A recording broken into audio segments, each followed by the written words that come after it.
Underground news के साथ मैं हूं मिसबा लतीफ। चलते हैं मजीद खबरों की तफसील की तरफ। Pakistan film TV stage artist Zara Akbar heart attack के बाद सेहतियाब हो गई हैं। अदाकारा ज़ारा अकबर चंद सालों से बरतानिया में मुकीम हैं।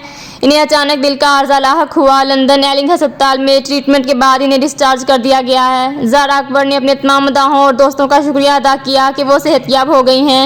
अस्सलाम वालेकुम जी, मैं हूँ अदाकारा ज़ारा अकबर और जी मुझे हार्ट अटैक आया था। मैं यूके के ईलिंग हॉस्पिटल में लंदन के में दाखिल थी और मुझे स्टंट डाला गया और अब मैं घर आ चुकी हूँ। और आप सबका बहुत शुक्रिया। मैं आप लोगों से ये रिक्वेस्ट करती हूँ कि मेरी सेहत के लिए दुआ करें। अभी थोड़ी पैरों में मेरी स्वेलिंग है और मैं सब लोगों का बहुत शुक्रिया अदा करती हूँ।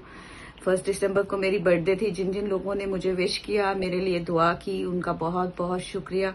मेरे लिए बस इसी तरह दुआ करते रहें। अल्लाह पाक आप सबको खुश रखे, आमीन। मजीद अपडेट्स के लिए देखते रहिए अंडरग्राउंड न्यूज।